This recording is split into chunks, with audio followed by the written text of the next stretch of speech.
Bienvenidos al episodio 401 del podcast de Comic Verso. Soy Esteban Pedreros y me acompaña como siempre el comedido Alberto Calvo. Hola Beto, ¿cómo estás? Hola, ¿qué tal? Muy bien, gracias. ¿Qué cuentas, Beto? ¿Cómo estás? Estamos grabando el día miércoles 28 de agosto, lo que ya por hábito se está transformando al parecer en el día de grabación de Comic Verso. Sí, creo que nos habíamos dado colchón para grabar en cualquier parte de la semana, tenerlo listo el fin de semana. Creo que nos hizo pensar en que media semana estamos bien. Sí, decíamos martes, bueno, ¿para qué me voy a apurar tanto si me alcanzan los días? Grabemos el jueves entonces. Un día vamos a terminar grabando el sábado, Beto. En ese momento sí habrá que preocuparnos. Sí. Porque ¿qué tanto nos gusta echarnos a la hamaca? Sí, no mucho la verdad. Me gusta esto de tener colchón y poder avanzar lo que alcanzo y así ir avanzando un poquito para que no se haga muy pesado el tema. Sí, siempre es así. Sí, me acordé de la época en la que hacía 2 de estos por semana. y era un poquito cansador, pero tenía la mala fortuna de que estábamos en pandemia y por lo tanto tenía bastante más tiempo libre. Sí, es quizás lo único que se extraña de entonces. Que a mí no me han cambiado mucho los hábitos de tiempo en realidad, pero claro, en como mi los caso demás dicen que así es. Trabajando más o menos mediodía diario, era bastante más tiempo libre que el que tengo ahora. Ya. Sí, yo cuando tenía más tiempo era porque había menos trabajo. Mayormente por todos los lanzamientos que fueron postergando. Sí, eso no es bueno, Beto. Yo tenía la ventaja que tenía menos trabajo, pero el mismo sueldo. Sí. Que es la mejor versión de menos trabajo que conozco. Sí, de las cosas que como freelancer es el riesgo. Tener más tiempo generalmente se traduce en menos dinero. Sí, o ninguno. Exactamente.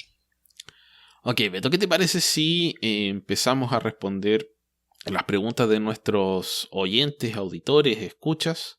Que todavía nos quedan bastante. Tuvimos que dejar unas cuantas pendientes del episodio, del super episodio 400 de Comic Verso, porque ya fue mucho. Yo digo que tenemos ahí una cláusula que nos podría permitir omitirlas. ¿Ah, sí?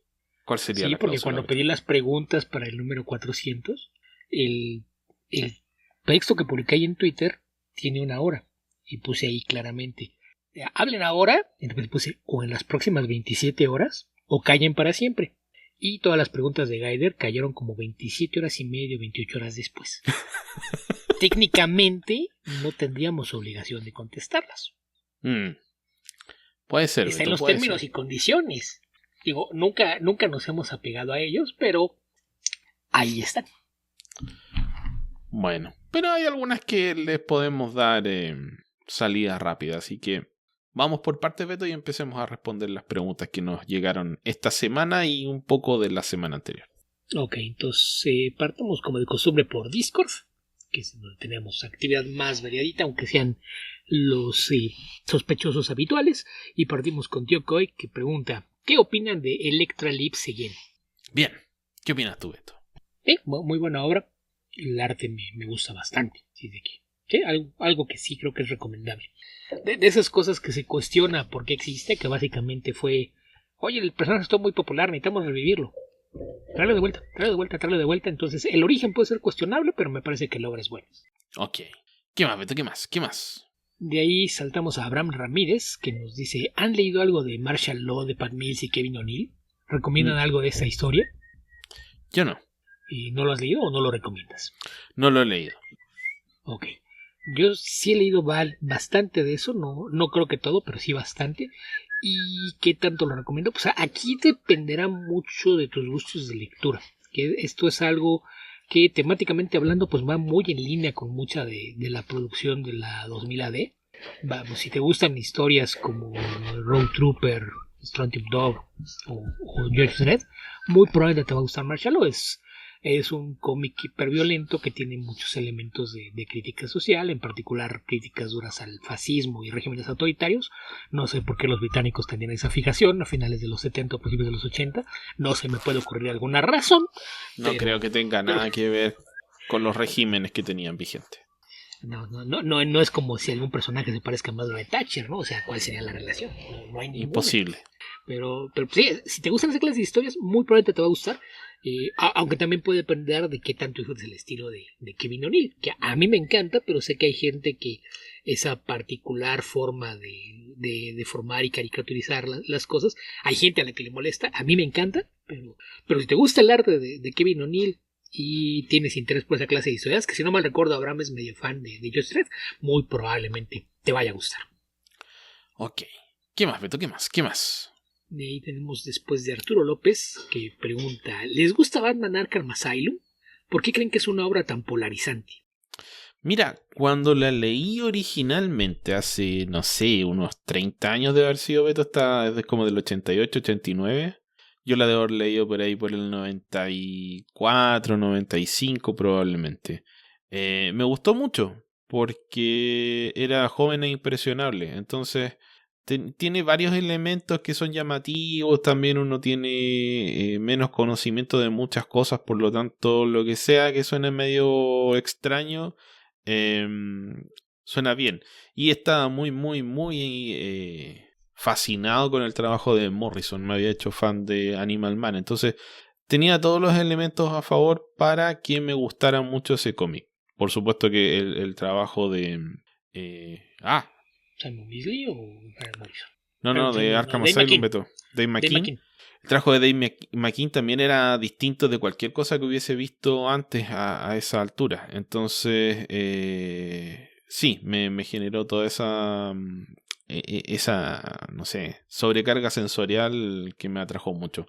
Pero es una obra bien en la que prima bastante la forma sobre el fondo, bien superflua, con alusiones que una vez que sabes más de ciertas cosas terminan siendo bastante poco profundas. No sé si perturbadoras, no son tan perturbadoras. Yo creo que ahí que... Es que más bien aquí el tema, nada más, primero, antes que otra cosa, quiero aquí hacer una acotación, nada más para evitar confusiones. Él preguntó por Batman Arkham Asylum y ese es el título de los videojuegos. Como normalmente no hablamos de videojuegos, asumo que estamos respondiendo correctamente sobre la novela gráfica que se llama Arkham Asylum y lleva como subtítulo A Serious House on Serious Earth. Nada más para dejar esa salvedad, ¿no? Porque en realidad creo que de ahí viene mucha parte del problema. Que mucha gente dice Batman Arkham Asylum, y en realidad la novela gráfica no trata sobre Batman. Trata sobre el asilo para criminales dementes de Ciudad Gótica y de lo que pasa cuando Batman ingresa en él. Pero técnicamente no es una historia de Batman. Entonces creo que a veces de ahí es de donde viene mucho de esto. Porque, como dices, hay muchas cosas que son grandilocuentes y parecen muy serias, pero creo que las implicaciones que estaba haciendo Morrison en un tono más bien como de broma, que es algo que a lo mejor no se nota por el estilo de arte de McKean, y se convierte en perturbador porque en realidad se está burlando de mucha de la psicosis de Batman. Básicamente de que él debería estar allá adentro junto con el resto de los reclusos.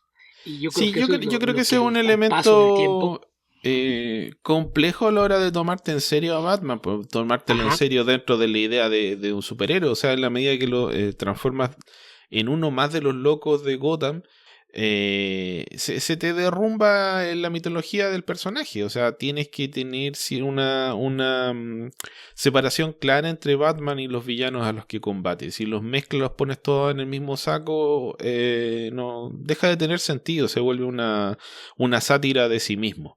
Que yo creo que ese es un problema que Batman ha tenido en los últimos años con tantos esfuerzos tan exagerados por tratar de convertirlo en algo realista. Porque es un concepto absurdo.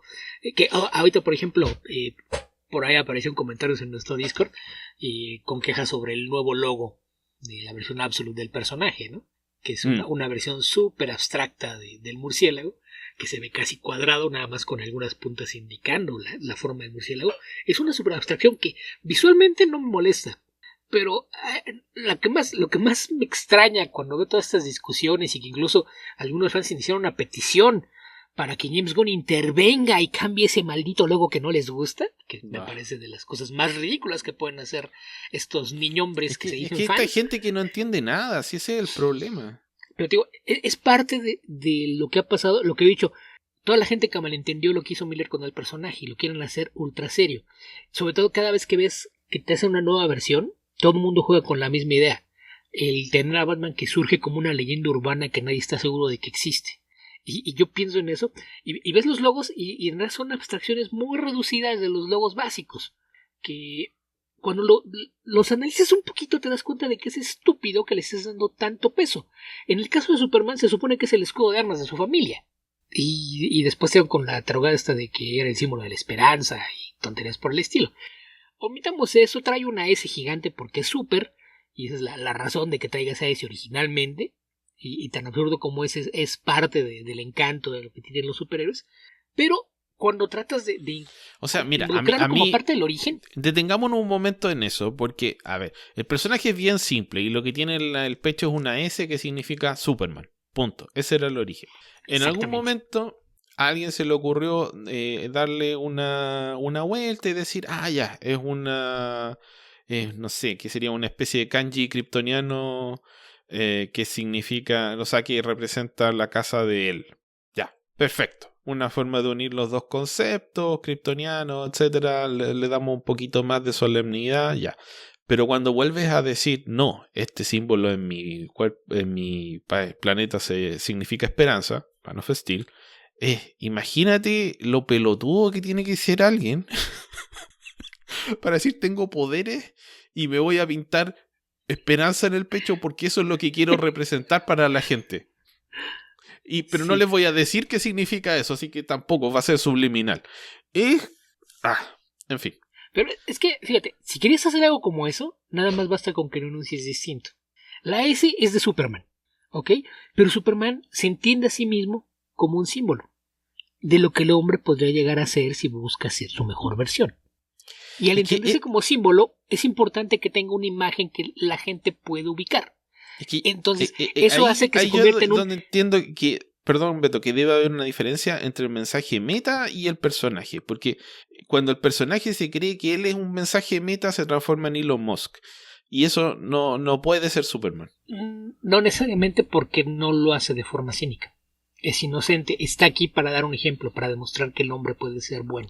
Yo creo que dar un ejemplo en términos así más bien sencillos, sí, pero si él se construye a sí mismo como un símbolo, creo que ya entra en no construye como un símbolo, pero él es consciente de que la gente lo entiende como un símbolo. Entonces ahí lo que puedes argumentar es que la gente ha aprendido a entender esa S en el diamante como sinónimo de esperanza. Entonces, hay una forma de que justifiques eso si lo presentas de la forma adecuada. No decir, en mi planeta significa esto. Pues tu planeta está lleno de retrasados mentales, amigo, buena suerte. Pero es una tontería. Entonces, en el caso de Superman entiendo que tenga un símbolo que es importante que la gente ubique.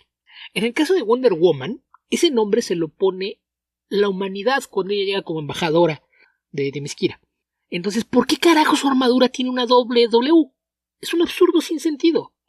El diseño original con una águila tenía más sentido con la idea de la isla de mujeres guerreras, etc. La WW es una tontería que no hay forma de que la justifiquen como parte de su identidad visual. Ella también es un símbolo de algo, pero no tiene nada que ver con eso. Así es de que es un absurdo. Pero el caso de Batman es el peor de todos. Porque te digo, en casi todas las versiones modernas del personaje, parte como esta leyenda urbana. Parte de los recuentos de criminales que dicen, es que nos atacó un murciélago gigante. ¿Lo puedes describir? Sí, medía como 3 metros, era negro, tenía unas orejas puntiagudas y unas enormes alas que cubrían la noche. Sí, y por cierto, traía un símbolo de murciélago pegado en el pecho. O sea, ¿te das cuenta de lo absurdo que suena eso? O sea, ¿qué clase de idiota psicópata que sigue con la mente de un niño de 5 años se le ocurre, debo crear una imagen que espante a los criminales, porque son cobardes y supersticiosos? Me voy a vestir como un murciélago gigante y me voy a poner un estilizado murciélago en el pecho. Eso los hará hacerse en los pantalones. En fin, volviendo al tema del escudo de la... Es simplemente... Hay una idea que todavía nadie conoce y que una vez que sepamos cómo esa historia, vamos a saber si esta construcción gráfica, visual del personaje empata o no empata con la historia detrás de la que se origina y lo que se quiere hacer en términos de confrontar un universo con otro universo. Hay una razón de ser de esos elementos, por algo se hizo de cómo se hizo. Entonces, nadie está diciendo que vamos a cambiar el logo de Batman, el que todo el mundo conoce, por este otro. Pero en fin. Que aparte no es como si nunca lo hubieran cambiado. O sea, también no sé Es qué verdad. tanto lloriquean. Otro tema. Hay varios diseños del Volvemos logo. a lo mismo. Dicen, es que no respetan el original. Todos los que defendían cuando Wally reemplazó a Barry Allen, ¿no? Sí, tú respetas mucho el que se esté borrando de la continuidad de Jay Garrick. Claro que sí. Mucha congruencia de tu parte.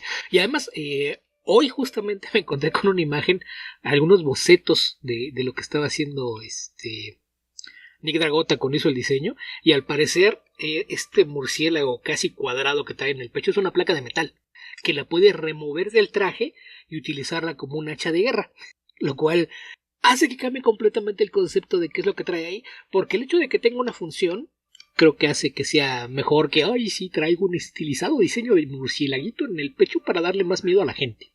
Sí, y que es algo que de hecho lo usan en la película, pero bueno. Uh-huh. En la más reciente.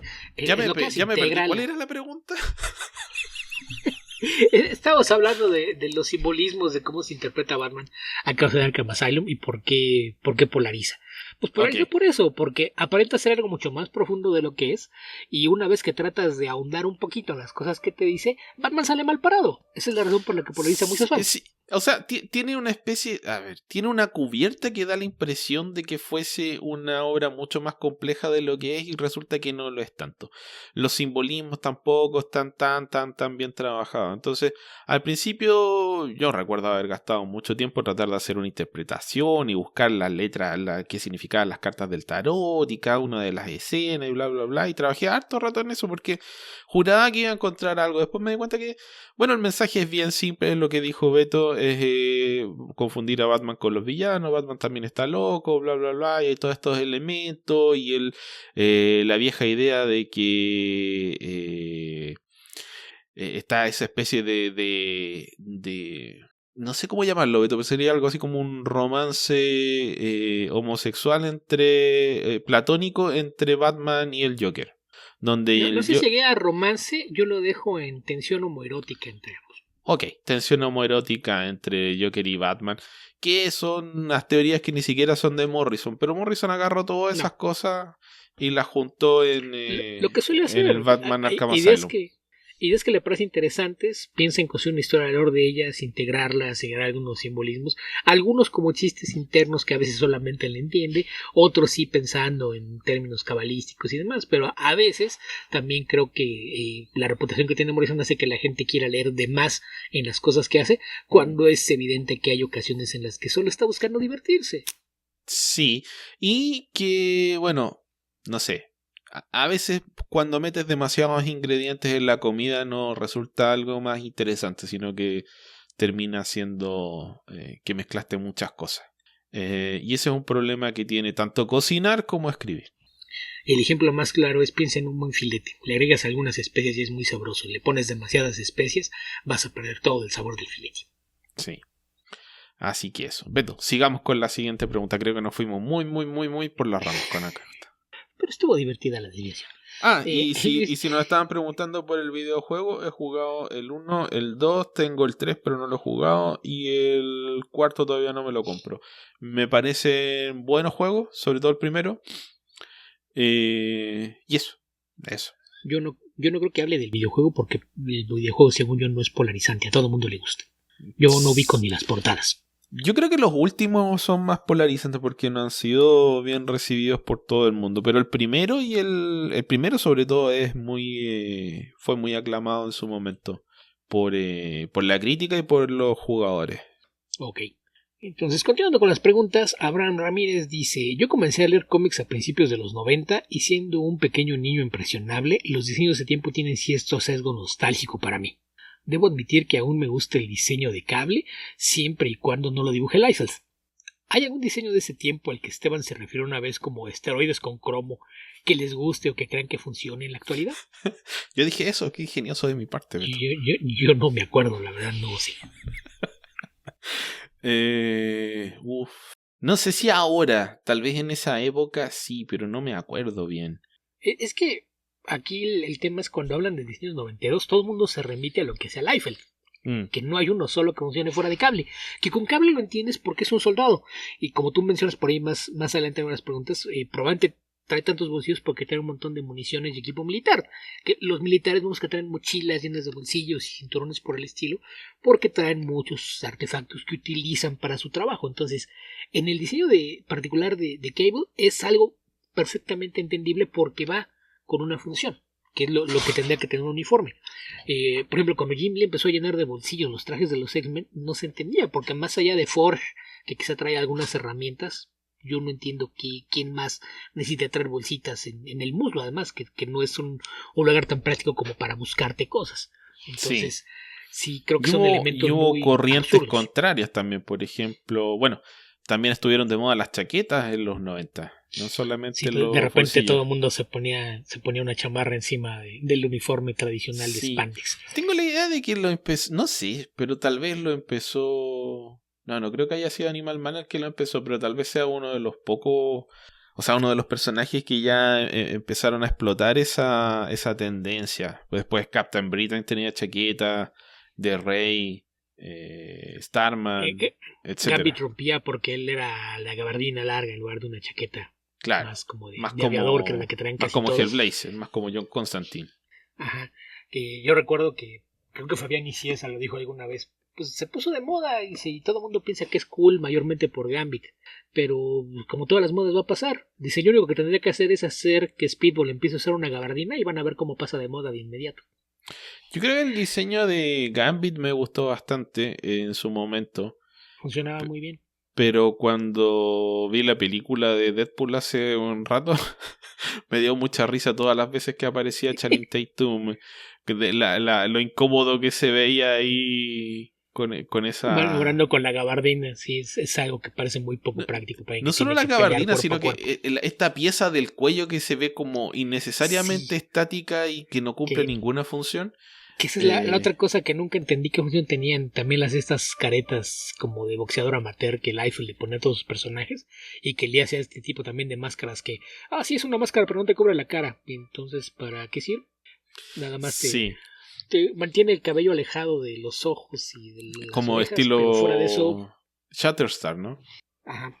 Sí, bueno, ese es lo que creo que parece protector de boxeador amateur.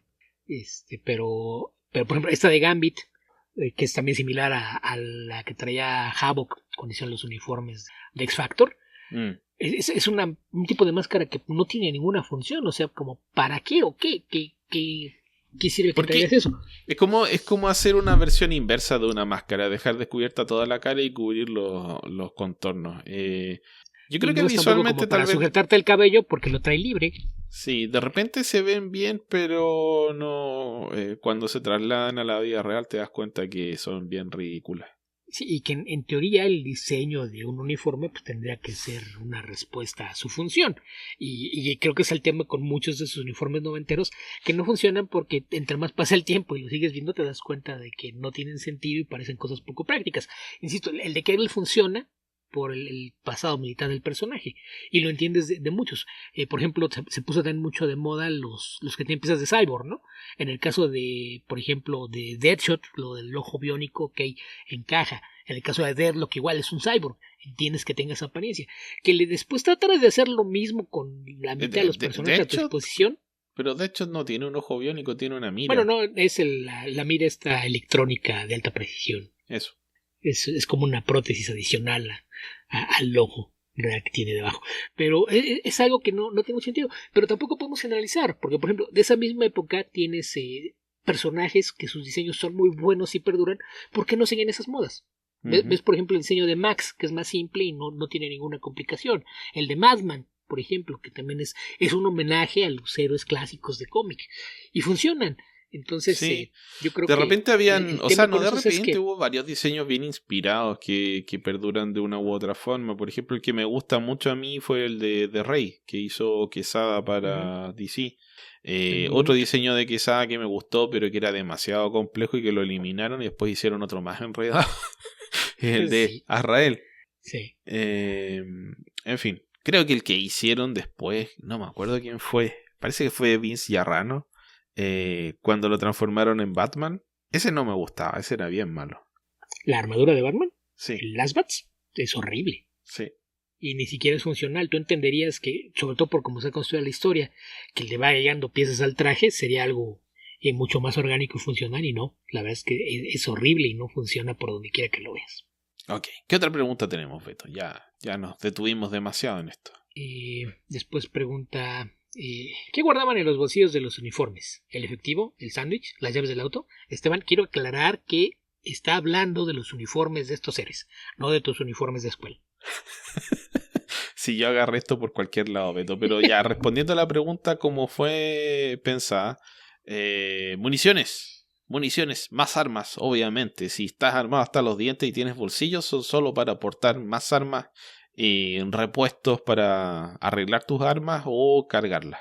Otros utensilios que se utilizan, ¿no? Lo mismo que puede traer Batman en el cinturón, otras personas lo pueden traer en todos sus bolsillos. En el caso de los que tienen un origen militar, pues insisto, puede haber ahí no solo municiones, sino también, no sé, bengalas, soldadura, pólvora, etcétera, equipo que les pueda servir para la clase de actividades que realizan.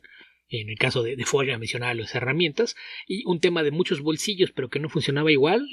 ¿Recuerdas cuando le quitaron el uniforme de superhéroe a Hank Pym? Que traía nada más esta especie como de overol de mecánico en color rojo, que estaba lleno de bolsas. Okay, pues sí. Era porque las traía llenas de cosas miniaturizadas, que también me parece que era una forma inteligente de utilizar los poderes de una forma práctica y de acuerdo a su función. Ok. ¿Qué más, Beto? ¿Qué más? El mismo Abraham dice, ¿tienen su casa o cuarto decorados con algo referente a cómics? No. ¿O les gusta más bien no tener nada exhibido? Me gusta tener más espacio, de ser posible. Mira, yo en el momento que fue de, ok, en esta pared puedo poner un librero o puedo colgar cosas, opté por el librero. Así es de que no hay paredes como para colgar decoraciones. Dice, en mi casa, que es su casa, gracias, mi esposa me mandó un cuarto al fondo donde tengo mis coleccionables, pero también me permitió tener una portada de Daredevil de Frank Miller en la pared de la sala. Creo que el hecho de que ella se llame Electra ayudó un poco. Sí, nada más que es el Daredevil 181, que es la muerte de Electra, puesto a que su mujer no sabe qué pasa en ese número con Electra. De otra forma, quizás ese cómic no estaría ahí. Es muy probable, Beto. Se llama Electra, wow. Es un nombre griego, no es tan extraño. Yo conozco 2 Electras. Yo no, a ninguna. Solo he escuchado del complejo de Electra, nunca he conocido a una mujer que se llame así. Y decir conozco es estoy consciente de su existencia, no es como que sean amigas, relaciones o lo que sea. Okay. La mamá de una excompañera del bachillerato y la vecina de una tía. Okay. Sé que existen, estoy consciente que se llaman Electra, pero no va más allá. Entonces conozco su existencia. Debe haber alguna Electra Pérez por ahí, Beto, pero es más probable que haya una Dayana Pérez por ahí con D-A-Y-A-N-A. De esas conozco 3. Ok. Acá es bien común. Sí, por acá también. Después dice el mismo Abraham, ¿cuál es su traje favorito de Batman en live action y por qué? El mío es el de Returns, aunque obviamente es de los más imprácticos. Seguido por el de Pattinson, aunque no me gusta la capucha, y por el primero de Batfleck. No se me vienen a la cabeza de inmediato. Deja ver si encuentro imágenes. Los de Keaton son los que parecen de hule muy rígido, que le dejan una nula movilidad en el cuello. Y después el de Val Kilmer y el de George Clooney también son similares, pero más brillantes, igual de poco prácticos y demasiado brillantes para una criatura de la noche que quiere pasar desapercibido en las sombras. Después de eso tendríamos Yo creo que me inclino por el de Dark Knight, Beto. Probablemente es el más práctico, tiene una mejor idea de diseño. Y el primero de Batfleck es este que parece como una especie de tejido reforzado con Kevlar. También me parece que se ve bien. Y con eso en el primero me imagino que es para separarlo de la ridícula armadura que le ponen después, ¿no? Sí, yo creo que está demasiado sobre musculizado ese Batman. Parecía, no sé, que no se podía mover. Pero la idea es que Batman es un tipo enorme y fornido. O sea, básicamente sí, te da la vibra de cómo sería una versión live action de Dark Knight Returns. Es que yo pienso que debe ser un poco... Claro, pero es que ese Batman era más gordo que es hipermusculoso. O sea, era más viejo, más ancho, de esa forma que la gente va envejeciendo. ¿Qué? ¿No viste el dibujo de qué pasaría si así como Dick Grayson ya se ha puesto el traje de Batman? ¿Qué pasaría si Batman tratara de ponerse el de Nightwing? Sí. ¿Ves? Funciona. O sea, es alguien que se entiende que es más corpulento o menos atlético. Sí, más corpulento, pero bueno, se supone que también es un atleta y un arte marcialista, entonces llega un punto en el que los músculos te empiezan a Y un estorbar. genio, inventor, Sí. experto tirador, experto en 417 Y como y media lo artes demuestran marciales. muchos videos por ahí, entre quién tiene más fuerza, un físico-culturista o un tipo que hace escalada de montaña. Sí, Hay exactamente. músculos que son estéticos y hay músculos que son funcionales. Y yo pienso que si Batman existiera, probablemente se decantaría por lo segundo. Se vería más como alguien que practique parkour que como cualquier físico-culturista o cosa por el estilo. Que en general creo que aplica a la gran mayoría de los superhéroes. Sí, Y aún más a Superman, porque el hecho de que las cosas las pueda hacer sin esforzarse demasiado implica que no tendría por qué desarrollar músculos gigantes.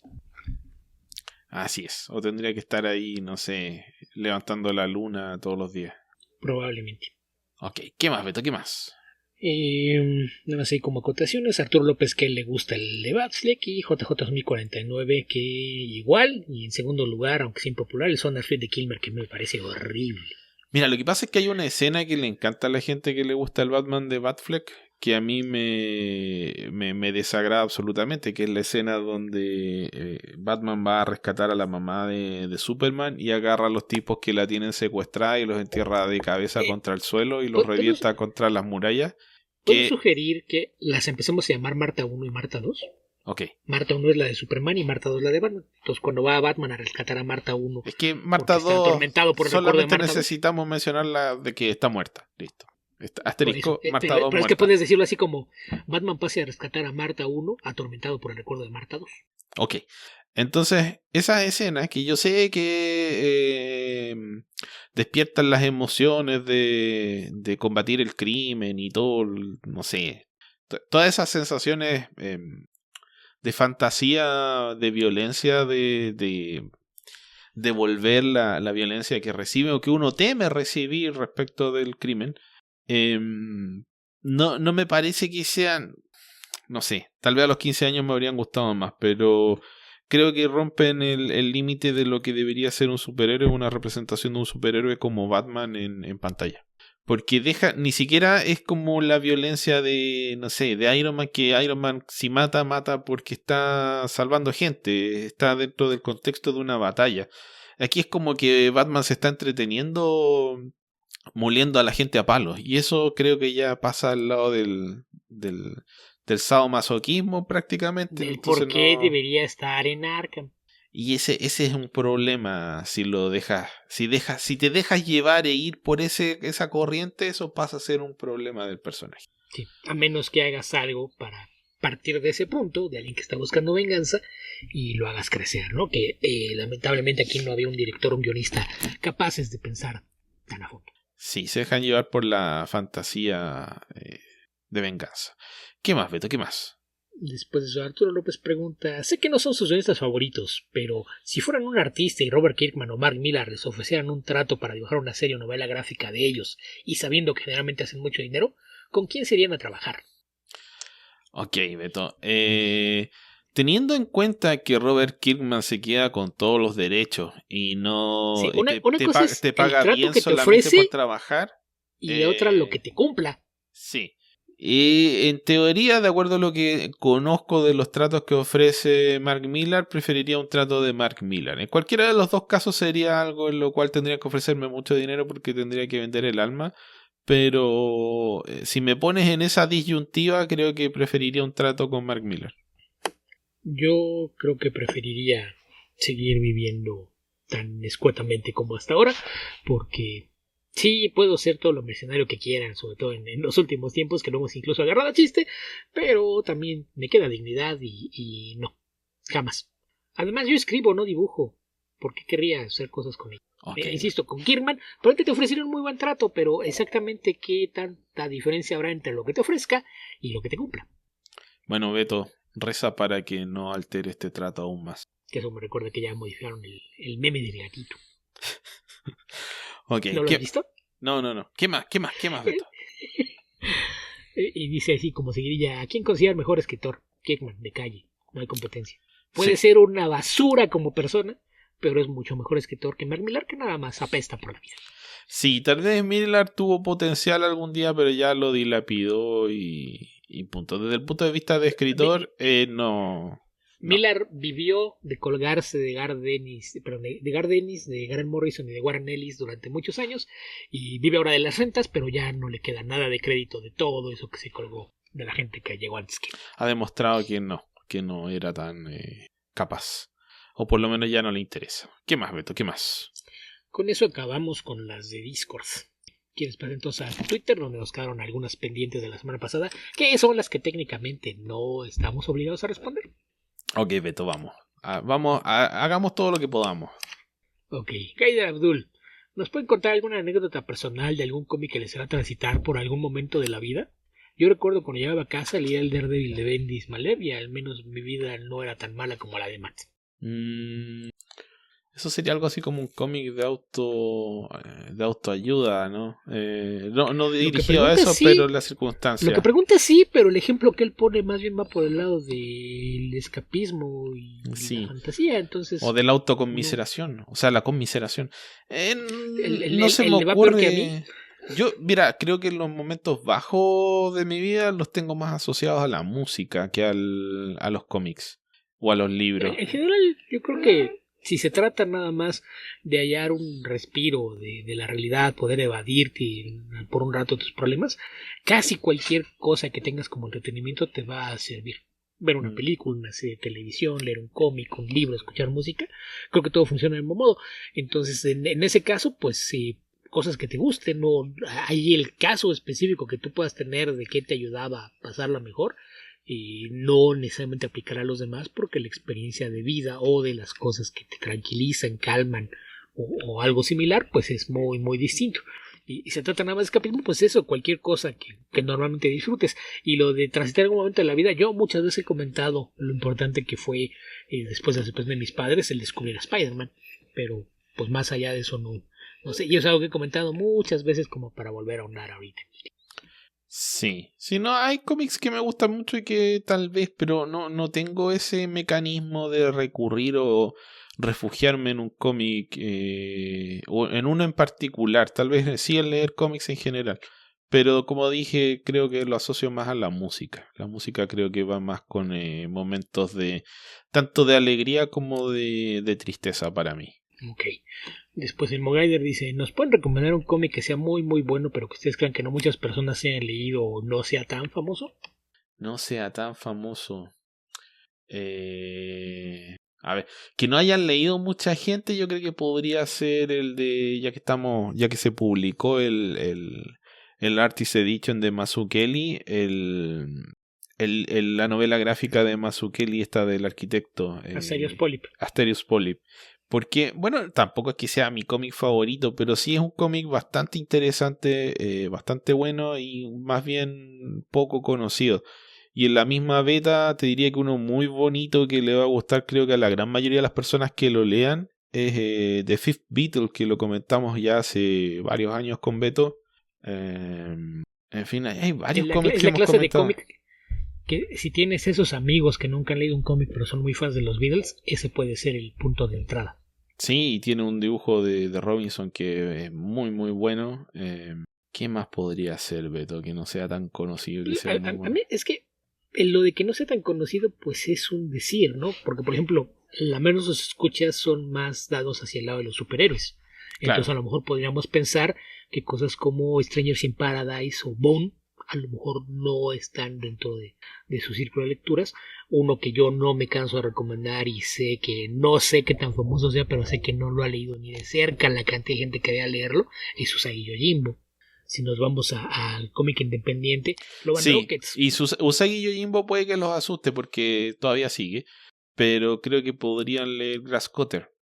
No, incluso puedes agarrarte cualquier tomo, porque en realidad no tenía una continuidad. Justamente hasta Grasscutter es la primera historia larga en la historia de Usagi, y es cuando ya empieza a haber algunas señas de continuidad, pero en general podías leer historias en desorden, números sueltos, y funcionaba sin ningún problema. Entonces creo que aparte esa es una de esas cosas que ya no es tan común que encuentres en la industria actual del cómic. Digo, del lado de cómics independientes hay igual muchísimas cosas que a lo mejor le han pasado abajo el radar a mucha gente, partiendo por Love and Rockets. ¿Qué tan famoso es que una banda de rock tomó del cómic el nombre? Y aún así mucha gente no lo ha leído y es buenísimo. Tiene varias historias paralelas porque cada uno de los hermanos contaba las cosas. Pues era como una especie de antología lo que iban llevando en esa serie, pero también es buenísimo, no mucha gente lo conoce. Cosas como, no sé, Blankets, Habibi, Persepolis. Hay muchísimos cómics muy buenos que no ha leído tanta gente como de My Favorite Thing is Monsters, de Emil Ferris. Sí.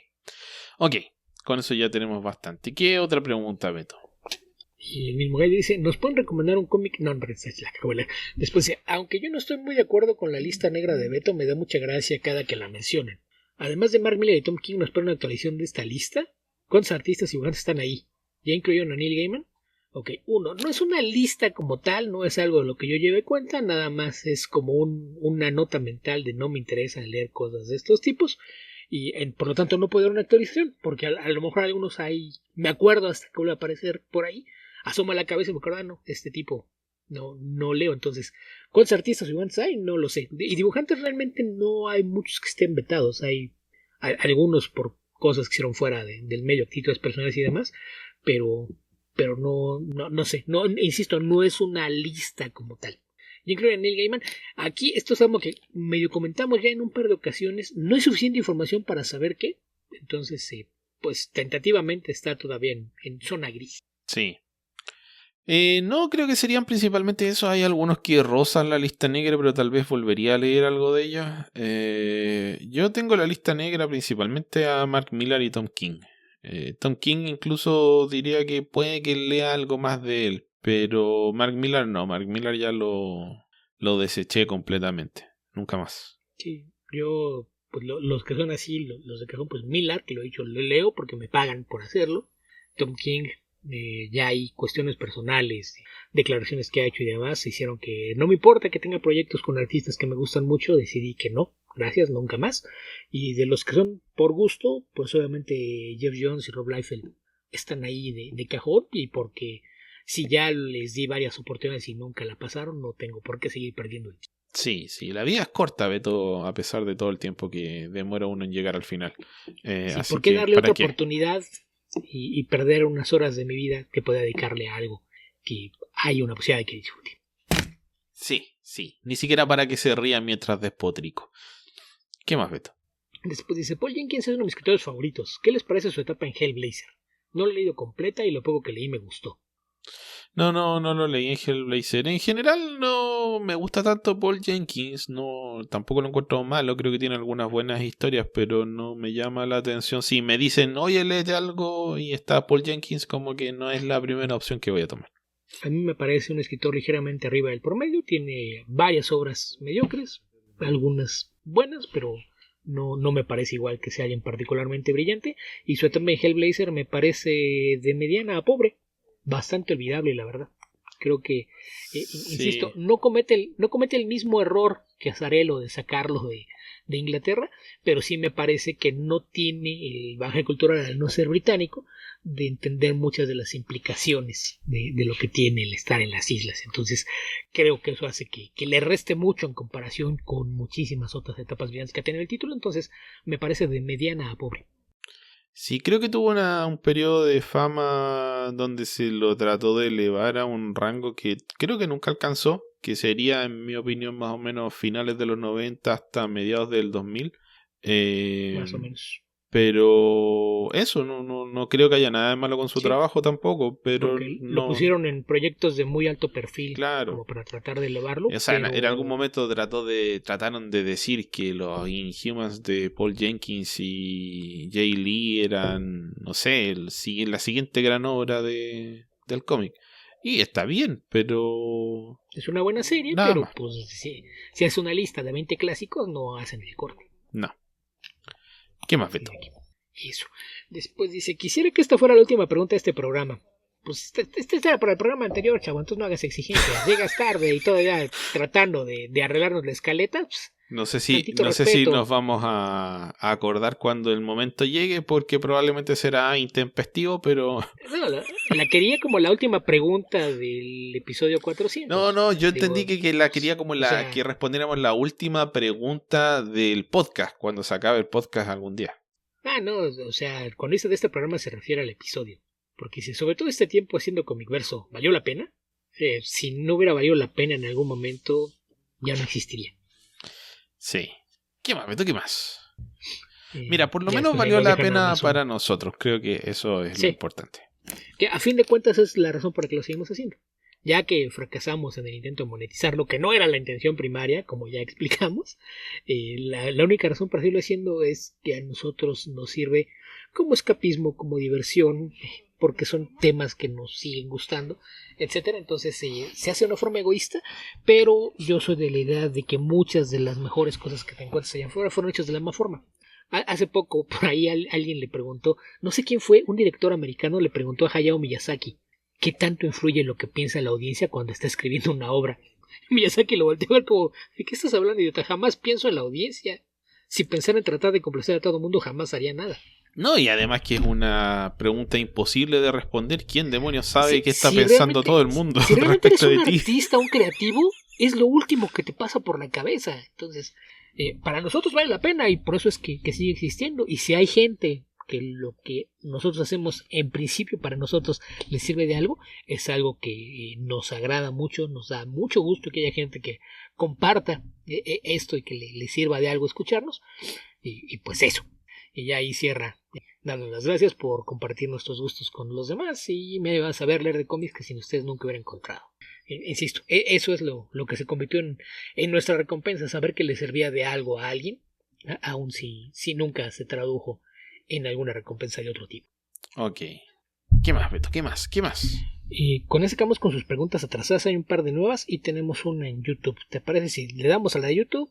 Sacamos Ok. esas dos últimas de Gaider y las dejamos ya todas enterradas y atendidas.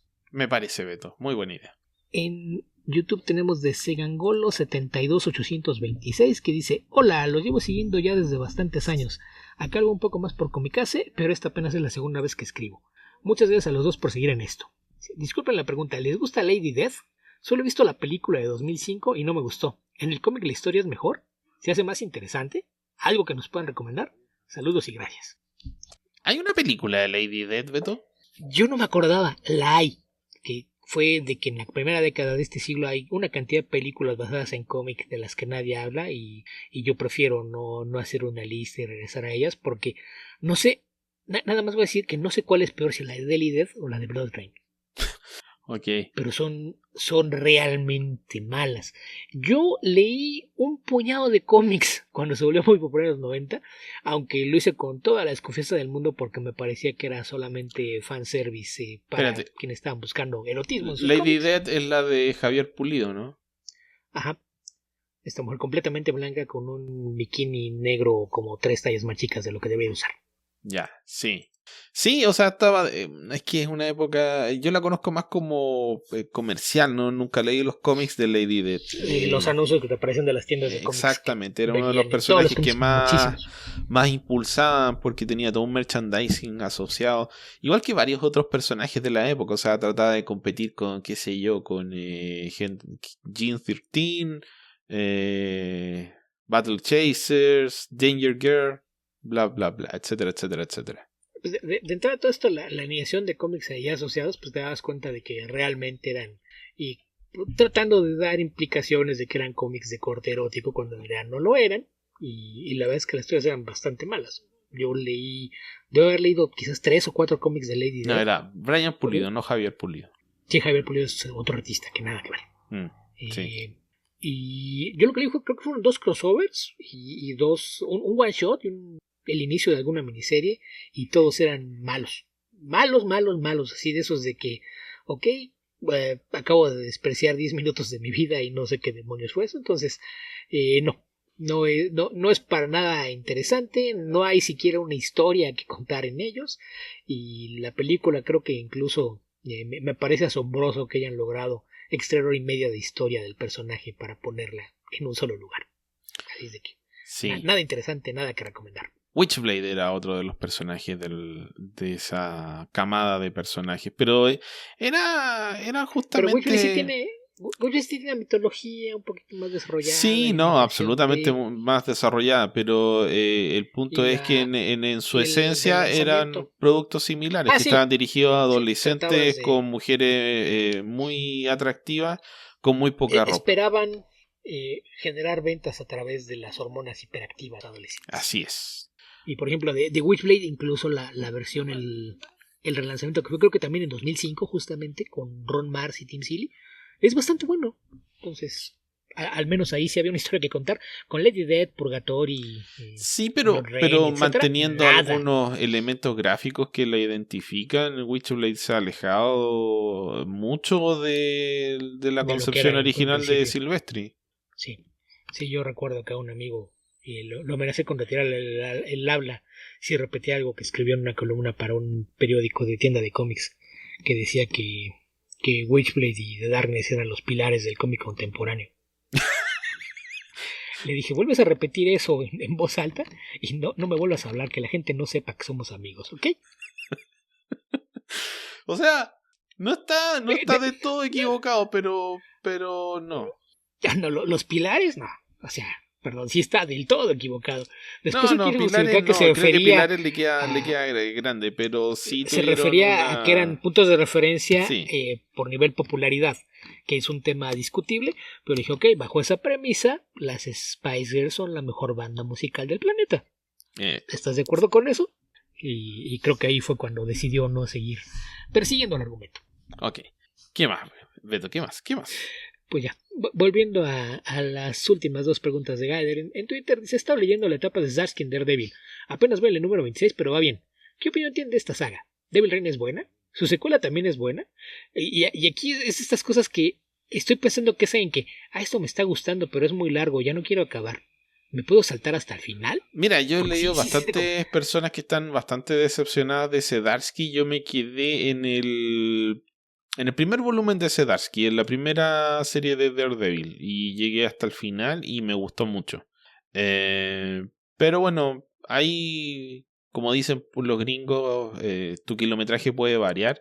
Va a depender mucho de qué te parece y qué tanto Daredevil hayas leído. Probablemente si es tu primer Daredevil o de los primeros que has leído te va a gustar más que si es Geiger ha dicho muchas veces que es uno de sus personajes la favoritos. 25ª versión del personaje que leíste.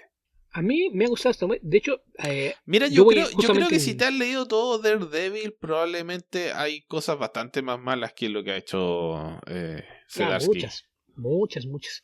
Y realmente nada, la verdad es que es malo, ¿eh? Devil Rain a mí me gusta. Toma algunas decisiones que a mucha gente le molestaron, igual que con Shadowland, pero a mí me gustó Devil Rain. La secuela todavía no la leo, no he llegado hasta allá. Pero aquí en general, digo, me sorprende un poquito el tono de las preguntas. Si es algo que ya estás leyendo y vas encargado, ¿por qué quieres saber sobre lo que viene más adelante? Aquí aplica cuando nos han dicho, oigan, ¿qué piensan de esta serie? Muchas veces hemos dicho, hasta aquí está muy bien y a partir de aquí pues ya va a variar la forma en la que lo puedas disfrutar y generalmente damos el mismo consejo. En algún punto en esta parte te va a dejar de gustar. Ese es el momento de bajarte del barco. Y yo creo que eso aplica a cualquier serie. La estás leyendo y va bien, sigue leyendo. En el momento que te dejes de gustar, la botas y ya. ¿Cuál es el afán de decir, Tranquilo, Beto, ok, tranquilo. sí, va Tranquilo. bien, pero me falta mucho? Tranquilo que ¿Hacia dónde me puedo me saltar? sube la presión a mí, Beto. A mí también, pero es que me molesta el tono de la pregunta porque se siente como que esto está bien, pero quiero saber si lo que siente también está bien o ya dejo de perder mi tiempo. Léelo mientras lo disfrutes. Pero bueno, sí, yo creo que eso es una recomendación en general, pero no peques de ansiedad, o sea, piensa todo lo que cuesta encontrar algo que te guste, o sea, si estás disfrutando el cómic, Si te está sigue gustando, disfrutándolo, dale. sigue. Y cuando ya te topes con 2, 3 números que te dejen de gustar, pues sí, tal vez sea momento de pensar, ok, ¿qué viene más adelante? A lo mejor te saltas al inicio de algún arco o saga a ver si ahí mejora o no, y si no, pues ya te bajas del barco, Y no hay ninguna pero estoy obligación preguntando por... de casarse con un cómic, o sea, si no eh, quieres seguirlo leyendo, no lo sigas leyendo. imagínate, es como si, por ejemplo, ahora que se estrenó Cape Crusader, que habíamos recomendado una parte de la serie, dijiste, yo llevo 4 episodios, pero va bien hasta ahora, pero ¿vale la pena llegar al 9 y al 10? No, O sí, sea, la voy a seguir si viendo. En ya el vas de momento camino. que me aburra, no. Bueno, no la he retomado, pero no tiene nada que ver con ese tipo de decisiones. Simplemente he tenido Ujú. otras cosas que hacer. Pero me refiero a que es algo que no se te ocurrió preguntar. La sigues viendo, en el momento que la dejes de disfrutar, la botas. Sí, sí, como me pasó. Bueno, esa nunca la disfruté, pero la serie de Human Target de Tom King, Beto. No sé por qué insistías, pero Sí, bueno. a veces pecas de masoquismo, como también dejó constancia tu extenso seguimiento del Flash de Joshua Williams. Sí, sí. Estaba esperando que mejorara Beto, pero no, nunca llegó a ese momento. No, hay un límite a lo que le puedo dar. Si tu primer arco no me convence, difícilmente le voy a dar una oportunidad a algo más. Entonces, yo sí, no tienes más de un puñado de números para convencerme de que debo seguir adelante. Ok, Beto, ¿qué más? ¿Qué más? Y la última pregunta dice, sé que Esteban es abogado y quisiera que diera su opinión sobre los aspectos legales de meter a Daredevil como personaje a la cárcel. ¿Esto es posible de esta forma incluso dentro de la ficción del cómic? ¿Cómo podría funcionar esto? ¿Qué opina? Y aquí antes de que hagas cualquier comentario legal, Esteban, quiero aclarar aquí algo. No te sirve de nada tener un abogado porque las leyes en los Estados Unidos de América del universo 616 de Marvel son muy específicas. Es un mundo en el que existen leyes que atañen exclusivamente a los metahumanos y están adaptadas de las leyes que rigen en los Estados Unidos, muy distintas de las leyes que seguimos en México, que siguen en Chile, que siguen en Europa o en cualquier otra parte del mundo. Estados Unidos tiene su propio sistema legal con sus propias peculiaridades y la versión ficcionalizada de eso en el universo 616 de Marvel tiene muchas implicaciones que toman muchos de esos elementos y los trasladan a un mundo en el que exista gente con superpoderes. Y aquí esto es tan simple como que el hecho del derecho a la privacidad hace que si Daredevil acaba en la cárcel no tenga ninguna obligación de revelar su identidad al mundo bajo la forma, la constitución de las leyes del MCU. Ahora sí, Esteban, ¿le quieres contestar como abogado? Mira, lo primero es que no soy abogado. Yo egresé de Derecho, pero no me titulé. Así que abogado no soy. Pero, a ver, si tratar de aplicar las reglas tanto del derecho gringo como del derecho chileno, que son bien distintos, no puedes... ¿Cómo vas a demostrar que una persona cometió un delito si no puedes identificarla? Es un principio básico. O sea, si no puedes hacer el nexo entre el delito cometido y la persona que lo cometió, y cómo lo vas a demostrar si la persona se mantiene en máscara, cómo vas a saber que la persona que está en la máscara frente a ti o que está en la cárcel es la misma persona que cometió el delito, cómo vas a identificarlo, no puedes. Entonces ese sería Esteban, un en, obstáculo. ¿Sí? en el sistema judicial mexicano hay miles de personas en la cárcel que no son las que cometieron el delito. Ah, bueno, eso, pero ese es otro tema. Si fuese así, no podrías hacerlo. Si tú tienes un buen abogado y nadie es corrupto, no te podrían meter preso. Demasiadas presunciones para que funcione. Bueno, es que lo que suele pasar y la razón por la que porque mucha gente culpable está afuera y mucha gente inocente, bueno, no mucha, pero alguna gente inocente está adentro, es porque el sistema no funciona como uno debería funcionar. O sea, tiene malos abogados defendiendo de mala manera a gente que no conoce el derecho, con jueces que a veces tienen hambre y se quieren ir luego a comer. Y obtienes horrores judiciales, pero bueno, no nos podemos hacer cargo de los horrores judiciales a efectos de discutir la teoría de cómo debería funcionar algo. Eso ya es la práctica de cómo funciona y ese es otro tema. Y aquí estamos hablando además de un mundo ficticio en el que está perfectamente establecido que la gente le tiene un respeto inusual a las entidades privadas. En el caso de Daredevil, en una de sus etapas más famosas, cuando estaba Frank Miller como dibujante, después de que Hulk lo deja medio muerto, la policía lo rescata, pide una ambulancia, lo lleva a un hospital y lo desnuda para atenderlo y jamás le quitan la máscara y está en el área de cuidados intensivos del hospital con la máscara puesta y pueden ir a visitarlo los Avengers y los Fantastic Four, los Heroes for Hire, sin que nadie se haya siquiera atrevido a asomarse abajo de la máscara, que es algo que en el mundo real jamás pasaría. Entonces, si tenemos un mundo ficticio con todos estos antecedentes que demuestran que nada funciona como en nuestro mundo, ¿por qué esa necesidad de tratar de entenderlo bajo los parámetros de nuestro mundo. Ok, pero bueno, Beto, no seamos tan pesados con el tema. Yo creo que si me preguntas desde una perspectiva legal, ¿cómo se podría meter a alguien a la cárcel? O sea, se podría de la misma forma que te puedes pasar una luz roja. Si puedes meter a alguien a la cárcel porque sí. Ahora, ¿qué pasa si legalmente la identidad de Daredevil es Daredevil y no Matt Murdock? Bueno, tendría que ingresar a la prisión como Daredevil. Siempre, bueno, pero ese sería el tema. Si el tema, o sea, la dificultad está en demostrar que la persona que cometió lo que sea el delito o el hecho que sea por el cual lo quieres meter a la cárcel es la misma persona que tienes frente a ti. Y eso es muy difícil. Si lo confiesa o fue atrapado infraganti, pero sus derechos civiles incluyen que no le puedas quitar la máscara. Atrapado infraganti, su derecho civil le permite que no le quite la máscara y puedes demostrar que la persona que tomaste es la misma que estás metiendo preso. Yo pienso que bajo esa perspectiva sí podría ser. ¿Ves? Era fácil resolverlo. Funciona. Ok. Y sin tener que meternos a las leyes específicas del universo 616. Sí, el mayor drama es la identidad de persona. Que en el sentido de identidad, que una persona y otra persona sean la misma. Ok. Es una excepción de identidad distinta de identidad secreta, pero en fin. Beto, ¿qué te parece si pasamos a comentar algunas cosas que vimos o leímos en esta última semana? Me parece bien. ¿Qué quieres comentar? Mira, tengo dos cosas para comentar. Una que me gustó pero es mala y otra que no sé si será buena pero a mí no me gustó. Ok.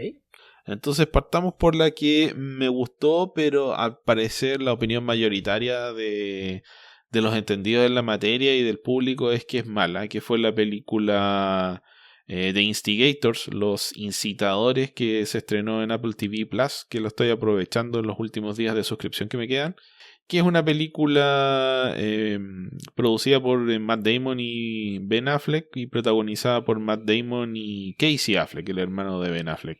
Nepotismo. Exacto. Y que es una...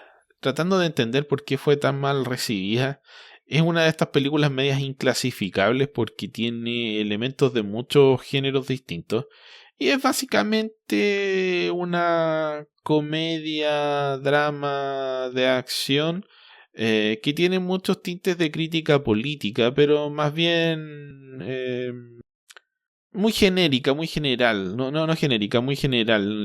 No dispara los dardos contra algún hecho de corrupción en particular, sino que con la idea de corrupción y la presunción de que todo el mundo es corrupto y que probablemente la gente que está en el poder, sobre todo en una ciudad como Boston, que recordemos que las películas de Matt Damon y Ben Affleck son la mayor parte de las películas de crimen que han hecho están ambientadas en esa ciudad que es de donde vienen ellos. Y tal vez sean de los pocos artistas que se han preocupado de retratar esa ciudad dentro del cine. No hay tantas películas ambientadas en Boston, diría yo. Por lo menos no recuerdo muchas. Yo sí. Entonces, esta película en particular trata sobre un ex convicto y un marín entrado en desgracia que son reclutados para cometer un crimen que consiste en la noche de la elección, donde el alcalde vigente probablemente va a ser reelecto.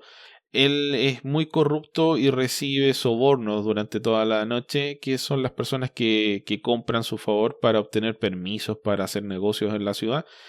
Con lo cual recibe muchísimo dinero ilegal y que no es rastreable. Por lo tanto hay un tipo interpretado por, ¿cómo se llama este tipo? Stulberg, con el actor de Doctor Octopus de Spider-Man 2. Alfred Molina, que nunca lo dicen, pero me dio la impresión de que eran pareja. Que planean este atraco, pero no quieren participar directamente, entonces contratan a una serie de perdedores para que hagan el trabajo por ellos. Y el que parece más desinteresado, pero que resulta ser el más inteligente es Casey Affleck, que va cuestionando el plan, por lo cual le irrita a todo el mundo. Pero la razón por la que lo cuestiona es porque asume que muchas cosas van a pasar de determinada manera y después se demuestra en la práctica que no es así. El trabajo termina siendo un fracaso absoluto Y estos dos personajes tienen que correr para tratar de salvar su vida y los persigue la policía, los persiguen los delincuentes, los persiguen los agentes del alcalde corrupto. Entonces se les van cerrando todas las vías de escape y uno de ellos está herido y terminan reclutando la ayuda de la psiquiatra de Matt Damon, que es interpretada por una actriz que es la doctora Rivera, pero es una actriz de origen vietnamita. Eso me llamó la atención. No sé si querían significar que era filipina, pero bueno. Debe ser Hong Chau, ¿no? Que la vi que estaba por ahí en los créditos. Sí, Hong Chau. Que es muy buena. Entonces, creo que hay muchos elementos inverosímiles en el desarrollo de la historia que empatan con la idea de que sea una comedia, pero no cuando te lo tratas de tomar en serio. Y tal vez esos sean los factores que le molestaron a la gente. Creo que se manda un par de frases, un par de conversaciones, sobre todo la interacción entre Damon y Affleck, que a mí me entretuvieron. Y creo que es una película que como entretenimiento común y corriente está bien. Por supuesto que no es la gran cosa, ni probablemente la voy a recordar demasiado en un par de meses o años, pero creo que es una película perfectamente disfrutable si es que la quieren ver. Ok. Sí, me comentaste que la habías visto y yo lo que he visto por ahí es un comercial que me había topado y después vi el tráiler y es de Doug Liman, que generalmente hace películas entretenidas, aunque no siempre te gustan porque, por ejemplo, sé que detestaste la nueva versión de Roadhouse, que es de él. Sí, es que... Sí, Roadhouse no es buena. Yo todavía no la veo, pero sí tengo ganas de verla y yo insisto en que no puede ser tan mala como la versión original, que sí es muy, muy, muy, muy mala con M mayúscula. Pero Liman tiene películas muy entretenidas, desde Swingers, Go, The Bourne Identity, El señor Hillary Smith, algunas malitas como Jumper y otras que incluso hemos comentado por aquí, como Age of Tomorrow, que pues, Age of Tomorrow es pues son ejemplo de que generalmente se le da a hacer cosas de acción y que son mayormente entretenidas. Y ahorita que mientras comentabas, como dijiste de Alfred Molina, yo había visto en el trailer que aparecía él y a Hong Chau, y ahorita entré a ver el listado y pues sí es una película de Nepo Babies porque es producida por Ben Affleck, escrita por Casey Affleck, protagonizada por Casey Affleck, y se ve que llamaron a muchos amigos porque el elenco la verdad es que sí es bastante sólido, porque aparte de Matt Damon y Casey Affleck están Hong Chau, Paul Walter Hauser, Ving Rhames, Alfred Molina, Toby Jones y Ron Perlman, entre otros. Sí. Y todos tienen su momento para brillar un poco, que sea. No voy a decir que tienen grandes intervenciones en todo caso. Tal vez Toby Jones hacia el final interpreta un tipo que está tremendamente estresado y es neurótico. Y decide entregarse al licor, lo cual me parece que es una elección razonable dadas las circunstancias. Y de lo que decías de la recepción en Metacritic, que hacen un promedio de calificaciones, tiene 48 sobre 100, que es una calificación reprobatoria, pero lo ponen como promedio o no del todo buena. Y en Rotten Tomatoes tiene un 41% de críticas positivas con una calificación promedio de 5.4 sobre 10. Sí, yo diría que el final se descarrila un poco, es demasiado inverosímil tal vez. Ahora, me parece que es inverosímil para un drama, pero para una comedia que trata de hacer crítica política más bien superflua, tiene sentido. Dentro del contexto de la película funciona. Pero claro, si te lo tomas demasiado en serio, no anda. Ok, a los críticos ya vimos que no les gustó, solamente el 4 de cada 10 piensan que es buena, pero fíjate que con la audiencia no le fue mucho mejor. Sí. Porque en Rotten Tomatoes lo que mañana tiene el Popcorn Meter y ese tiene el 56% de aprobación, que también termina siendo negativo. O sea, prácticamente una de cada 2 personas dice que la película no es buena. Sí, yo creo que el personaje que más me gustó fue el de Matt Damon, porque trata de ser un personaje muy, muy contenido y muy serio, pero a la vez un poco ingenuo y un poco inepto, porque bueno, es su primer crimen y se mete en un crimen bien grande. Entonces eso le da cierta comicidad, no diría que es sutil, más bien... No demostrativa, no tan expresa, pero bueno, como dije, no es la gran cosa, pero está bien. Ok. Y que mientras decías, estaba pensando en películas en Boston, no son tan poquitas, ¿eh? Más allá de las muchas que han hecho Affleck y Matt Damon, los Wahlberg también hacen muchas películas ambientadas allá. La versión más reciente de The Equalizer parte en Boston. Ok. Todas las... O sea, es que, bueno, tal vez es una exageración decir que son pocas, pero si las comparas con las que están ambientadas en Nueva York o en Los Ángeles, Boston está en un lugar bastante más relegado. Incluso tal vez esté después de Filadelfia, diría yo, no sé. No creo que esté después de Filadelfia. Yo creo que Filadelfia sí tiene bastantes menos películas. Ok. Pero sí, no son pocas. La verdad es que sí hay bastantes porque muchas veces tiene que ver incluso con la gente involucrada, ¿no? Que tú mencionabas que como son de allá, ellos dos tienen que hacer esto. Y por ejemplo, todas las películas que hay sobre los libros de David Lehane también parten en Boston porque Lehane es de allá, que han adaptado como 8 de sus libros al cine, o sea que tampoco es para nada extraño. Ok, Beto, ¿qué quieres comentar tú? Pues fui a ver la más reciente versión del Cuervo, de Crow, esta película que a fin de cuentas creo que no está inspirada ni en la película de hace 30 años, ni tampoco en la novela gráfica de James O'Barr, sino más bien en el concepto general de ambas. No me sorprende que el estudio ha decidido no promoverla directamente como si se tratase de un remake, aunque en cierto sentido lo es. Y debo decir que me dejó con sentimientos encontrados. Hay algunas partes de la película que me gustan, que me parecen interesantes, en las que rompe de la versión de Alex Proyas de formas interesantes, pero también me parece que está hecha de una forma mayormente incompetente, partiendo un poquito por la dirección, porque hay muchas cosas que visualmente están mal presentadas. El director es Rupert Sanders, que pues esta es su tercera película como en 10 años y pues su trabajo anterior realmente no te daba esperanzas de que fuera a ser algo mejor la tercera vez, ¿no?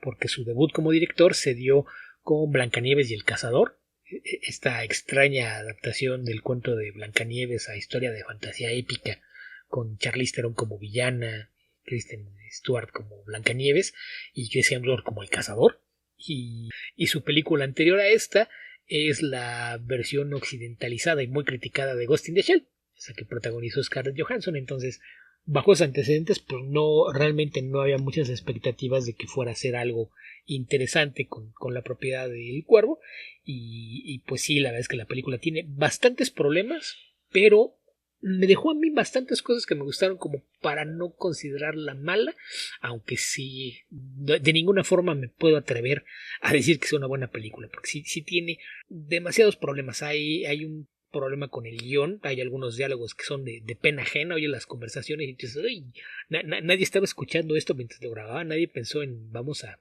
trabajar un poquito, cómo estamos entregando estas líneas, qué hacemos con ellas, porque sí, la verdad es que los diálogos están bastante mal. No sé qué tanto recortaron la película hacia el final para hacerla más ágil o que no quedara más larga. La película dura 1 hora con 50 minutos, pero hay algunos momentos en los que parece como que a la hora de que te hacen un corte con una transición pasaron un par de semanas y no hay nada que te indique que así fue. Nada más un poquito de repente el cambio de situación que tienes de una escena a otra, pues te hace pensar que ahí pasó un tiempo, aunque nunca te queda claro cuánto es en estas escenas. A nivel de actuaciones, Bill Skarsgård es el que carga con la película, es alguien con mucho talento, muy carismático, que hace un buen trabajo. Aquí creo que la película también tenía un problema de muchos prejuicios de los fans, sobre todo por la apariencia, porque decían que tenía más pinta de reggaetonero o de miembro de la Mara Salvatrucha que de un chico de influencia gótica como era la versión original de Eric Draven, que quizás también es el problema, el hecho de que se hayan usado los nombres, que según yo en toda la película nunca dicen que es Eric Draven, nada más le dicen Eric, aunque me parece que en el caso de su novia Shelley, de ella me parece que sí dicen que es Weber, que es el apellido que tenía la original, pero ahí sí yo soy de la idea de que probablemente si se hubieran cambiado los nombres y que funcionara de forma similar a alguna de las varias secuelas que existen de las franquicias, quizás no habría tenido una pre-recepción tan mala, ¿no? Porque en realidad nadie había visto nada fuera de algunas imágenes y el trailer y todo el mundo ya la odiaba. Y la verdad es que la película creo que a nivel mitología hace algunas cosas interesantes. Tiene un villano que al igual que pasó en muchas de aquellas secuelas tiene algunas habilidades sobrenaturales que hacen que no sea nada más el muerto que regresó a la vida peleando contra pandilleros, lo cual me parece que era una forma interesante de construir la historia para hacer algo distinto, pero, insisto, hay demasiada incompetencia en la forma en la que está realizado. Había buenas ideas en la película, te presentan muchos de los elementos para trabajarla y hacer que funcione, pero están manejados de una forma tan torpe y atropellada que parece que la película, cada vez que parece que va a enderezar el rumbo y a corregirse para empezar a funcionar de mejor manera, ella misma se mete el pie, se tiene una zancadilla y termina por trastabillar hasta llegar al final. Entonces, a fin de cuentas, la película me pareció entretenida e interesante, pero sí me parece que los problemas son demasiado grandes y en demasiadas áreas como para poder pensar que fuera una película. Como ya mencioné, la actuación de Bill Skarsgård es muy buena. El personaje que interpreta a su chica es es una cantante, actriz y bailarina relativamente famosa en el Reino Unido, que según yo en América es casi desconocida, que se llama FKA Twigs. Y creo que aunque ella es una chica carismática, la forma en la que escribe el papel o en que lo interpreta hace que realmente nunca te intereses por ella. Y la película pasa tanto tiempo al principio con ellos dos que se conocen en una clínica de rehabilitación, pasa tanto tiempo con ellos dos conociéndose ahí, que al final te deja la impresión como de que toda la película están drogados, y creo que eso hace que nunca termines de conectar con ellos como pareja, ¿no? A diferencia de la versión original, en donde teníamos una pareja ya establecida y pensando en su futuro juntos. Te da a entender que se aman mucho, pero no te muestran cómo se enamoran, digamos. Ajá, o sea, cuando tú los conoces, están juntos y todo el mundo dice que se quieren mucho, entonces creo que ese fue un atajo muy bueno que tomó Proyas, porque no voy a perder tiempo en construir una relación, la relación existe, todo el mundo está consciente de ella, todo el mundo sabe que es así, no hagan más preguntas, a lo que sigue. Que creo que también ese es un tema, a veces creo que el Cuervo se convirtió en algo tan mítico y de culto, que a veces no cuestionas realmente lo que era, porque era una película muy muy simple. Sí. La trama la puedes resumir a un grupo de villanos mata a una chica, el novio de la chica regresa de la muerte para vengarse. O sea, los mata a ambos. Es toda la premisa. Los mata a ambos y ella sí, además la viola. Ajá. Y el novio regresa de la muerte para vengarse. Eso es de lo que trata. Pero está contada de una forma muy interesante, tiene un lenguaje visual que influyó a decenas de películas producidas en los 20 años posteriores y que a la fecha pues sigue manteniendo ese aspecto de culto, que también tiene mucho que ver con el desenlace trágico que tuvo Brandon Lee, que falleció en un accidente en el set. Y no solo porque haya muerto, sino porque también hizo una actuación interesante, mostró bastante carisma en esa película. Y que te deja aparte con la interrogante de realmente qué tan bueno era o qué tanto pudo crecer su carrera, porque antes tenía 2 películas de acción. Sí. Hizo 2 películas de acción y luego esto, pero esto te daba a entender que quizás era en que tenía futuro, porque era muy carismático. Entonces, sí, creo que todo eso ayudó a que la leyenda de la película del Cuerpo creciera, que es una gran película. Proyas hizo un gran trabajo, visualmente te cuenta la historia muy bien. Es una historia muy simple, pero muy bien contada. Aquí tenemos una historia quizás un poco más compleja, pero contada de una forma muy torpe. Entonces creo que ahí es donde a veces te das cuenta la importancia que tiene tener un buen director y tener un buen guionista, o un director que pueda cuestionar las cosas que hizo el guionista y hacer correcciones en el set, que es algo que no es extraño, que si algo no te convence cómo está funcionando, te sientas a platicar con los actores, hacen un breve tallereo ahí sobre las líneas que tienen y cambias los diálogos de la escena para hacer que funcione de mejor manera. Aquí es evidente que no funciona así y el tema es que, pues, por lo que hemos visto de Rupert Sanders, parece más la clase de director que hace lo que le pide el estudio y no más. No tiene una voz autoral que le aporte a las cosas, y eso es algo que al final le juega en contra de la película, porque incluso hay quienes dicen, no, es que pues, realmente nunca te das cuenta cómo se enamoran, y hay un par de escenas que te pueden llevar al punto en el que se dan cuenta de que son uno para el otro, pero están armadas tan torpemente que yo creo que el 90% de la gente que vio la escena no entendió lo que estaba pasando ahí, y yo creo que eso es una señal de qué tan torpe es el trabajo de dirección. Voy a explicar qué es la escena nada más. Es como hablando de películas que resuelven ese tema de una manera más sencilla y que funciona mejor. Está John Wick. John Wick tiene muy pocas escenas con ¿cómo se llama la actriz? Brooks. Bueno, da lo mismo. Tiene muy pocas escenas con el personaje que es uno de los grandes motivadores de John Wick, que lo motiva a dejar su vida criminal, etcétera. Pero con lo que te cuentan te dan a entender un estado de ánimo que es muy similar al del cuervo, que es una melancolía infinita. Y eso es algo con lo cual puedes empatizar o sintonizar, puedes recordar algún momento y punto. Entiendes el estado de ánimo del personaje y eso es suficiente. Y ahí también es un buen ejemplo de cómo a veces tienes que pensar en que si eres demasiado sutil, a la audiencia le va a pasar de noche lo que hiciste. Porque ahí tenemos un gran ejemplo, que no sé de quién decías de la actriz, porque según yo la esposa de John Wick era Bridget Moynihan, ¿no? Sí, eso. Pero, ahí tienes un ejemplo, porque cuando él se va a cobrar venganza, está pensando en su mujer. Y sin embargo, lo que produjo memes y la idea con la que todo el mundo se va, es que está vengando a su perrito. Y no se dan cuenta de lo que representa el perrito. Es el último regalo de su esposa. Es su último nexo con su esposa. Eso es. Exactamente. Y la gente no entiende esa conexión. La gente piensa, no, si le matan el perro a John Wick es capaz de ir a matar a Thanos. O sea, no. Y ese es el problema. Acá creo que también trataron de que la escena fuera sutil y fracasan absolutamente. Están los dos internados en una clínica de rehabilitación y hay uno de estos ejercicios de aserción, de pensar en tratar de externalizar todos los traumas que tienes, los problemas que te llevaron a usar drogas. Y tienes al que está dirigiendo el grupo, tiene a todos los internos formados en un círculo a su alrededor. Y les dice, aquellos que hayan sufrido esto, den un paso al frente. Aquellos a los que no les haya pasado esto, den un paso al frente. Aquellos que sientan que la gente que los quería y debía protegerles haya fallado, den un paso al frente. Y ves cómo poco a poco se va haciendo un círculo interno, ¿no? Muchos de los que van dando el paso al frente, algunos siguen avanzando. Pero empieza a cerrar la toma y de repente ya nada más tienes un intercambio de close-ups entre Eric y Shelly. Y cada vez que se oye otra pregunta, ves que los dos dan un paso al frente. Y corta la escena.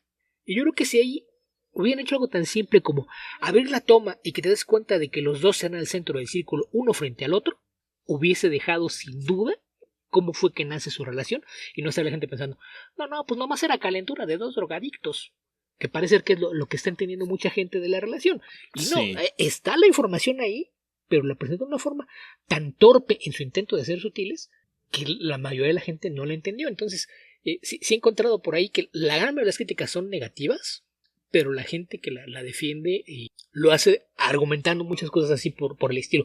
Entonces, insisto, me dejó con sentimientos encontrados, porque no te voy a decir que es una mala película, pero es una película mediocre porque está mal ejecutada. Tenía el material para contar una buena historia, tenía los actores para hacerla funcionar de buena manera, y sin embargo no termina de funcionar. Tiene una gran secuencia de acción que seguramente ya vieron una parte en el tráiler que está en las escaleras de un teatro, que la secuencia completa tiene lugar con una área de ópera de fondo y que me parece que está muy bien montada, que es parte de las cosas que me hacen pensar esto en manos de un director más capaz pudo haber funcionado. La película hay muchos momentos en los que casi logra funcionar, pero cada vez que llega ese casi, solita se mete el pie y no funciona. Entonces sí es algo que me deja con sentimientos encontrados. Si son muy fans muy clavados de la versión de Proyas, quizás no es algo que debieran siquiera intentar dar una oportunidad. Si les gusta el concepto pero no son tan fans, creo que quizás valdría la pena que le echen un vistazo, aunque por como le está yendo en taquilla también es muy probable que dé el semanazo, entonces quizá tendrán que esperar hasta que caiga en alguna plataforma de streaming o aparezca por medios alternativos, pero pues ahí está esta versión 2024 del Cuervo, que pues me parece una oportunidad desperdiciada, porque creo que sí había elementos para hacer que funcionara y una muy pobre y torpe ejecución impidió que así fuera. Qué raro, porque el cuervo es un personaje muy simple, o sea, no requiere... No requiere inventar la rueda, tratar de hacer una historia del cuervo. Si el problema con el cuervo original fue la ley de los rendimientos decrecientes, o sea, de partida tuviste que cambiar al protagonista y después contar siempre la misma historia, y eso obviamente que te aburre, ¿no? Ese es el tema, que en lugar de jugar con el concepto y ponerlo en otras situaciones, lo que estaban haciendo era tratar de repetirlo con distintos protagonistas. Sí, cada vez con menos presupuesto y con peor fotografía y eso y guión más malo y peor director. Generalmente se siente como que pues estás revolcando la misma historia una y otra vez y terminas por desgastar la idea, y es algo que evidentemente les pasó. Pero habiendo pasado aparte, tanto tiempo, era el momento de volver a la simpleza original. En fin.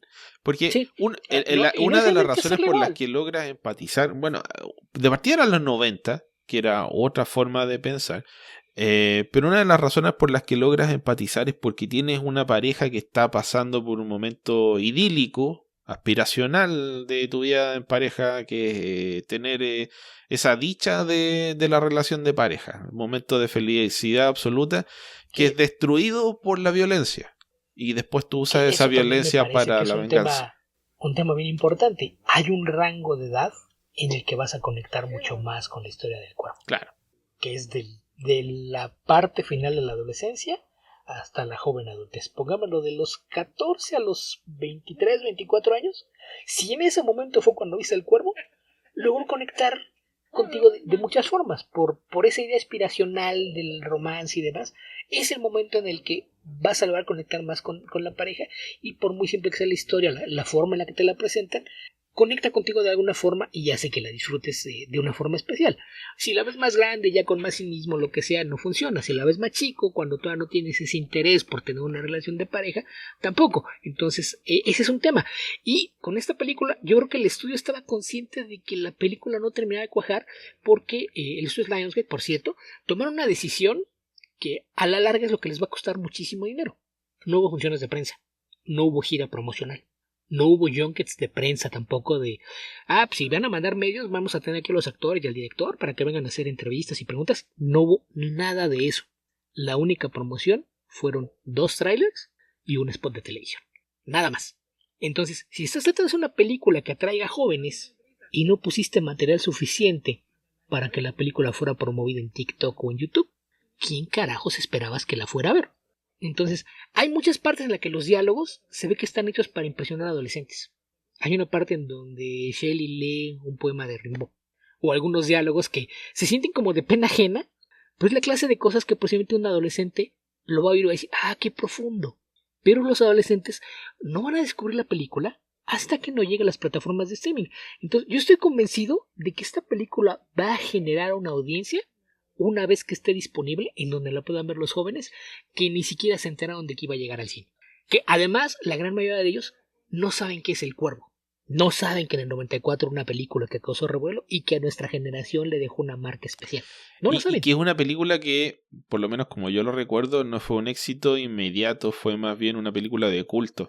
Sí, le fue regularmente en taquilla, una película de relativamente bajo presupuesto, le fue bien en taquilla inicial, pero se fue después haciendo un boca a boca que hizo que más gente la conociera, y cuando apareció ya en video y demás fue cuando se convirtió en un trancazo. Es en donde encontró su lugar y como se convirtió en una película de culto.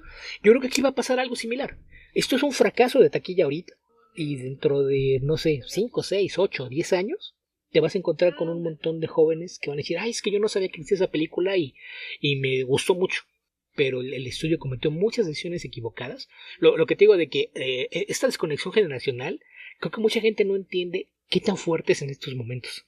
La forma en que cambió cómo accedes a la información, en particular desde la aparición de TikTok y de Instagram, creo que la gente no entiende realmente cómo es esta desconexión con el material. Ayer grabé un programa sobre la película con Comicase, y estaba Eduardo Ferrer, que él es de los pioneros del periodismo de rock y de cómics en México.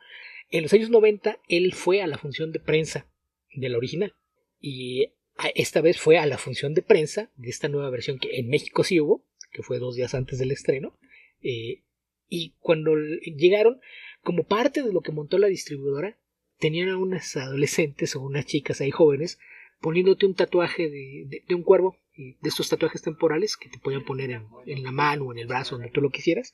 Y cuando se que le pusieron su tatuaje, les dijo, ¿saben qué? Yo hace 30 años también fue a la premiere de la original. Como, ¿hay otra película? ¿Eso es un remake? ¿De veras? ¿Cómo se llama la otra? ¿El cuervo?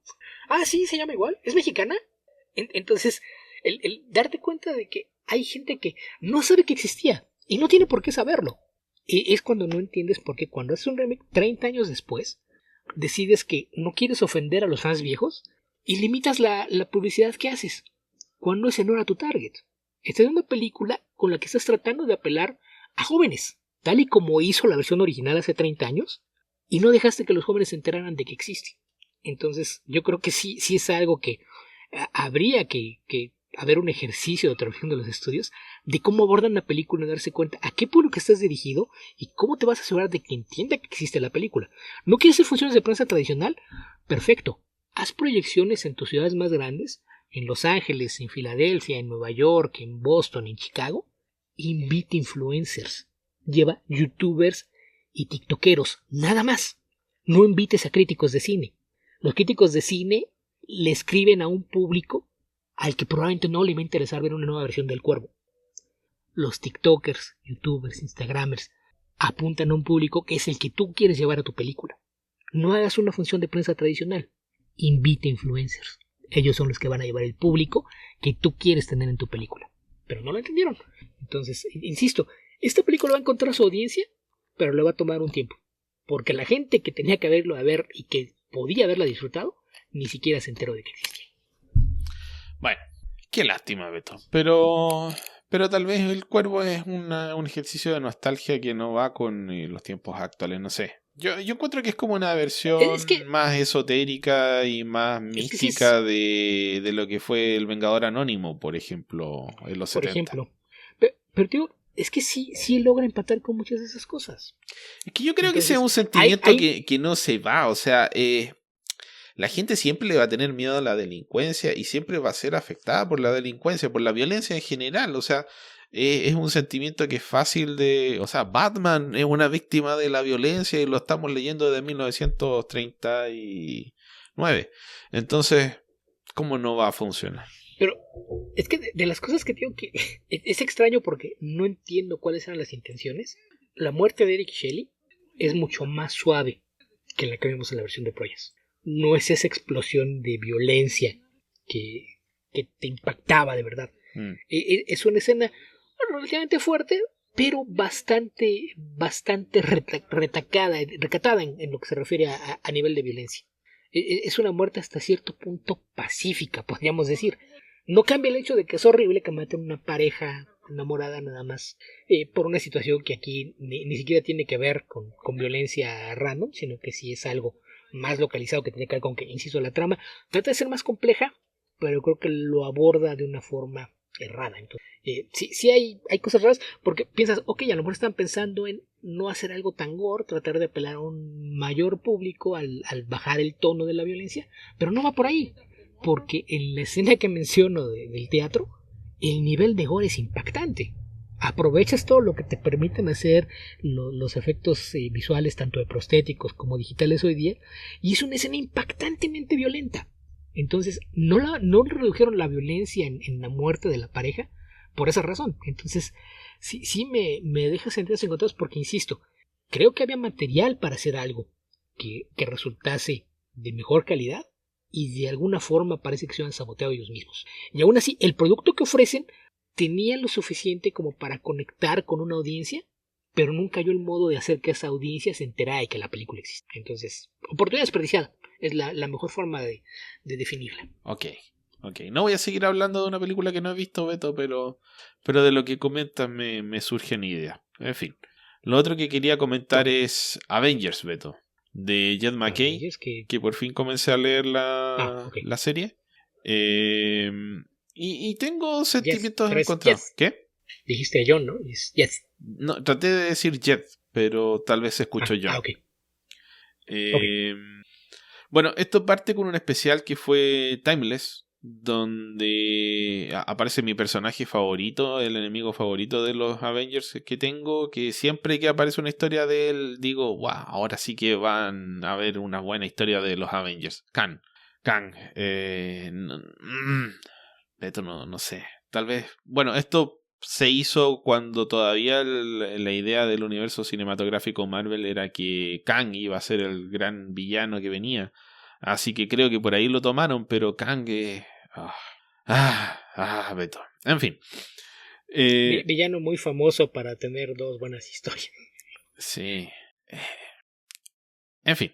El tema con esta saga, o sea, este primer arco que leí, o dos arcos en realidad, es el primer trade paperback que incluye Timeless y los números 1 a 6 de Avengers. Entonces Timeless más los números 1 y 2 son el comienzo de un super arco que no culmina en este volumen, o sea, en este trade paperback, sino que establece el marco sobre el cual van a operar los Avengers, que es básicamente que Khan anda por ahí con sus aventuras en el tiempo, tratando de conquistar el mundo, porque este gran megalómano conquistador del universo, que siempre pierde con los Avengers, siempre pierde en realidad. Pero en alguna época del futuro infinito es el máximo villano y conquistador. Entonces anda tras una quimera que es encontrar un momento en el tiempo que se le ha negado, al cual no puede acceder. Y que contiene un conocimiento que le va a permitir ser finalmente el amo de toda la creación, prácticamente, un dios. Aunque él ya se considera un dios. Y bueno, trata de acceder a esta información y de repente se encuentra con que hay otro personaje que es algo así como una especie de mago tecnológico avanzado que tiene un nombre muy parecido a Merlín, pero no es Merlín. Que también está buscando capturar este momento en el tiempo y para hacerlo necesita... A ver, este momento está negado a los villanos, solamente le pueden acceder a él los héroes. Entonces la única forma de acceder a él, a pesar de ser un villano, es crear héroes que consigan este momento para él. Y los tipos a los que crea terminan siendo una versión, por analogía, de los Avengers, que se enfrentan a Kang y lo terminan hiriendo mal. Y Kang viaja en el tiempo, queda aislado en el tiempo, qué sé yo, y finalmente captura a Captain Marvel, que es la nueva líder de los Avengers, y le trata de contar la historia de lo que le pasó y lo que se viene, a efectos de que los Avengers terminen siendo los héroes que le van a ayudar a él, por un lado, a vengarse de este tipo que apareció y lo trató de matar y casi lo mata, o lo tiene ahí a punto de morir, y recuperar este momento en el tiempo, que es algo, los Avengers se ven obligados por estas circunstancias a hacerle caso a Kang sin saber del todo cuáles son los planes que tiene, y que eventualmente salvar al mundo puede significar perder el universo a futuro. Entonces esa premisa, ese high concept que utiliza Jed McKay, está interesante y supongo que va a dar para mejores historias a futuro, pero por lo menos en estos 3 números que se ven, que son Timeless, que es un especial, me parece que doble o triple, y los primeros 2 números queda simplemente esbozado. Entonces es una idea interesante, pero que a la vez creo que no está del todo bien ejecutada, por lo menos de manera artística. Los diseños de personajes son reminiscentes de los Avengers, pero son bastante poco inspirados en mi opinión. Por lo tanto no me generó mayor emoción estos personajes nuevos. Y la segunda parte de este trade paperback es el enfrentamiento contra la primera de estas grandes amenazas, el periodo de tribulaciones que anunció Kang, que es la aparición de la ciudad imposible. Y la historia de la ciudad imposible son 4 números beta y me recordó, pero de manera así innegable, New World Order de Grant Morrison, que es el primer arco argumental de la JLA de Morrison. Ahora, no es que aquí aparezca unos nuevos superhéroes que vienen a reemplazar a la Justice League, sino que es más bien la forma, que esta estructura típica de la primera historia de superhéroes, de ir reclutando el equipo y enfrentarse con alguien. Pero como la forma en la que funcionan los poderes de estos personajes nuevos que introduce Jed McKay me recordó esta forma de escribir de Morrison, que son estos personajes con poderes más bien indeterminados, que funcionan de acuerdo a la efectividad del guión. Y ese creo que es el problema de esa segunda historia. Progresa en forma negativa para los Avengers de manera exponencial, y al final se resuelve en el último número por el poder del guión de Jed McKay. Y eso suele ser mala señal, pero es por otro lado solamente una historia introductoria, que sirve para cambiar un poco el escenario de donde se desarrollan las historias de los Avengers e ir estableciendo el tono de lo que se viene. El arte está bien ok.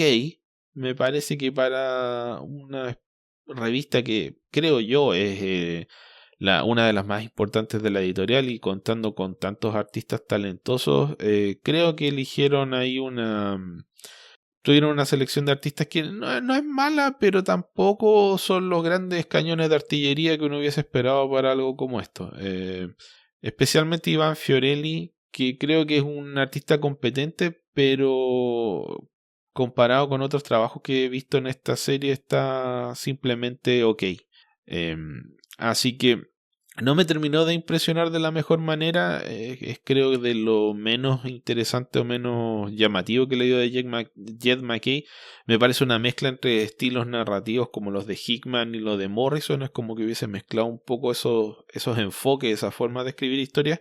Pero vamos a ver lo que sigue, porque es apenas la introducción. Y como dije, el primer arco, a pesar de que es Kang, tiene algunas ideas que pueden ser interesantes. El tema de tener que aliarse con Kang y por un lado verse obligado a trabajar con él para salvar al mundo, pero que con eso te acercas cada vez más a que Kang se apodere de todo. Es un concepto, creo yo, que da para que Kang al final pierda, como pasa siempre, Beto. Ok, yo leí el especial y los 4 primeros números. Entonces el arte de Fiorelli, la verdad es que no lo he visto. Esto es el primer tomo, ¿no? Que sí. Es el especial y los primeros 6 números. Si no, yo lo estaba leyendo en sueltos, leí los primeros 4 números. Mayormente porque el equipo artístico con el que parte la serie regular, que el especial son Greg Land, Pat Shirker y alguien más, no me acuerdo quién es el otro artista. Y la serie regular parte con Villa, CF Carlos Fabián Villa Carlos Fabián Villa y colores de Federico Ble, que ambos son mexicanos, son buenos amigos. Entonces esa fue la principal razón por la que quise ver qué estaban haciendo. Y sí, también me pareció un buen empiezo. No he seguido con la serie, pero sí tengo intención de hacerlo, porque lo que he leído hasta ahora de Macar en general me ha gustado, y sí me pareció como que aquí estaba empezando a sembrar las bases para hacer algo interesante, pero la verdad es que no me he hecho el tiempo para seguir con la serie. Sí. Eso tiene... Bueno, hay algunas ideas ahí que pueden andar, pero no sé. No me convenció del todo, es lo que puedo decir. Okay. Beto, no sé si quieres comentar algo más o con eso llegamos al final de este episodio. Solamente que quieras que a partir del episodio 400 se convierta en tradición volver a los podcasts de 2 horas, yo diría que no, así es que pensaría que quizás es hora de decir no más. No sé, Beto, a lo mejor tenías algo atragantado en el pecho que necesitabas decir. No, un poquito lo del cuervo, pero ya salió. Ok, me parece.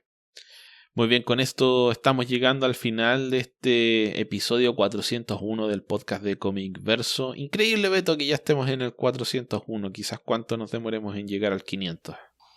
Sí, y es curioso que hayamos empezado con un 401 y hablando de que nunca generó dinero. Los que entiendan de finanzas americanas entiendan a qué me refiero. Por Dios. Me demoré un rato en caer que era el foro 1K, Beto, pero uff, Dios mío. Ok, ya, algo que sí. Es algo que ni siquiera existe en Chile, ni en Estados Unidos, ni en México. No existe en ninguna parte de los Estados Unidos. Es exclusivo de allá. Sí. Con esto nos comenzamos a despedir. Me sacaste de los rieles, Beto. Recuerden que nos pueden encontrar en www.comicverso.org, donde pueden acceder a todas nuestras redes sociales. Recuerden que nos pueden apoyar económicamente visitando nuestro Patreon, www.patreon.com/comicverso. Allá podrán acceder a nuestros especiales mensuales, a la publicación anticipada del podcast y también a nuestros minisodios exclusivos para Patreon Senadores Superhéroes. Si desean incorporarse a nuestro Discord, donde habitualmente llegan la mayoría de nuestras preguntas, y esta semana ha estado un poquito movido, pueden hacerlo ingresando a bit.ly/discordcv, discordcv todo con mayúscula. ¿Dónde más te puede encontrar la gente, Beto? En redes sociales estoy activo en Twitter y en Blue Sky. En ambos me encuentran como Albion2112.